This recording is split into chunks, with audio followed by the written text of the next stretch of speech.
عہد کے صندوق کی واپسی۔ سو خداوند کا صندوق 7 مہینے تک فلسطینیوں کے ملک میں رہا۔ تب فلسطینیوں نے کاہنوں اور نجومیوں کو بلایا اور کہا کہ ہم خداوند کے اس صندوق کو کیا کریں؟ ہم کو بتاؤ کہ ہم کیا ساتھ کر کے اسے اس کی جگہ بھیجیں۔ انہوں نے کہا، اگر تم اسرائیل کے خدا کے صندوق کو واپس بھیجتے ہو تو اسے خالی نہ بھیجنا، بلکہ جرم کی قربانی اس کے لیے ضرور ہی ساتھ کرنا، تب تم شفا پاؤ گے، اور تم کو معلوم ہو جائے گا کہ وہ تم سے کس لیے دستبردار نہیں ہوتا۔ انہوں نے پوچھا کہ وہ جرم کی قربانی جو ہم اس کو دیں کیا ہو؟ انہوں نے جواب دیا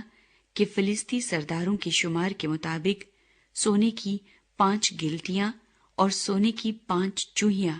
کیونکہ تم سب اور تمہارے سردار دونوں ایک ہی آزار میں مبتلا ہوئے، سو تم اپنی گلٹیوں کی مورتیں اور ان چوہیوں کی مورتیں جو ملک کو خراب کرتی ہیں بناؤ،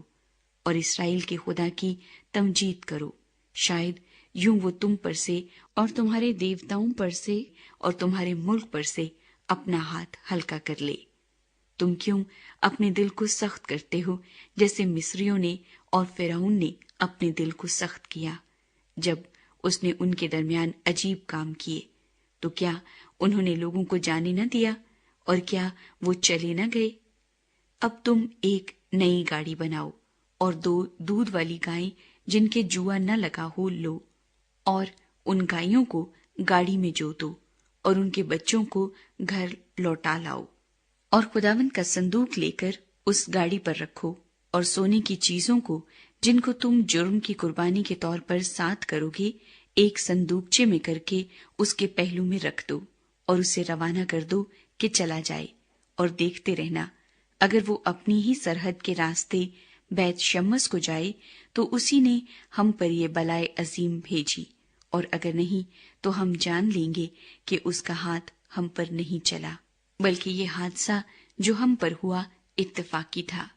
سو ان لوگوں نے ایسا ہی کیا، اور 2 دودھ والی گائیں لے کر ان کو گاڑی میں جوتا اور ان کے بچوں کو گھر میں بند کر دیا، اور خداوند کے صندوق اور سونے کی چوہیوں اور اپنی گلٹیوں کی مورتوں کے صندوقچے کو گاڑی پر رکھ دیا۔ ان گائیوں نے بیت شمس کا سیدھا راستہ لیا، وہ سڑک ہی سڑک ڈکارتی گئیں اور دہنے یا بائیں ہاتھ نہ مڑی، اور فلسطی سردار ان کے پیچھے پیچھے بیت شمس کی سرحد تک گئے، اور بیت شمس کے لوگ وادی میں گیہوں کی فصل کاٹ رہے تھے۔ انہوں نے جو آنکھیں اٹھائی تو صندوق کو دیکھا، اور دیکھتے ہی خوش ہو گئے، اور گاڑی بیت شمسی یشوا کے کھیت میں آ کر وہاں کھڑی ہو گئی جہاں ایک بڑا پتھر تھا۔ سو انہوں نے گاڑی کی لکڑیوں کو چیرا اور گائیوں کو سوختنی قربانی کے طور پر خداوند کے حضور گزرانا، اور لاویوں نے خداوند کے صندوق کو اور اس صندوقچے کو جو اس کے ساتھ تھا جس میں سونے کی چیزیں تھیں نیچے اتارا، اور ان کو اس بڑے پتھر پر رکھا، اور بیت شمس کے لوگوں نے اسی دن خداوند کے لیے سوختنی قربانیاں چڑھائیں اور ذبیحے گزرانے۔ جب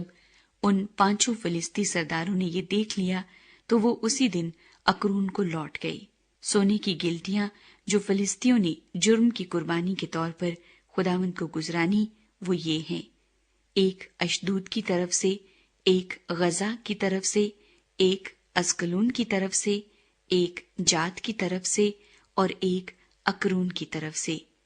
اور وہ سونے کی چوہیاں فلسطینیوں کے ان 5 سرداروں کے شہروں کے شمار کے مطابق تھیں جو فصیلدار شہروں اور دیہات کے مالک اس بڑے پتھر تک تھے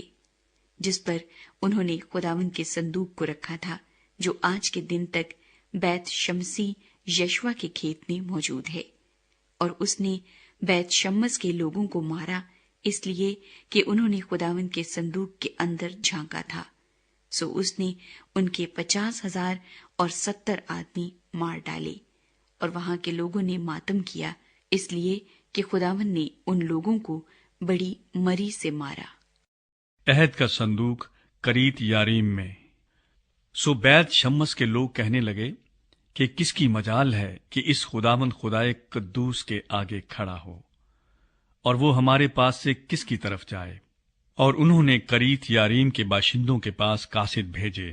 اور کہلا بھیجا کہ فلسطی خداوند کے صندوق کو واپس لے آئے ہیں، سو تم آؤ اور اسے اپنے ہاں لے جاؤ۔ تب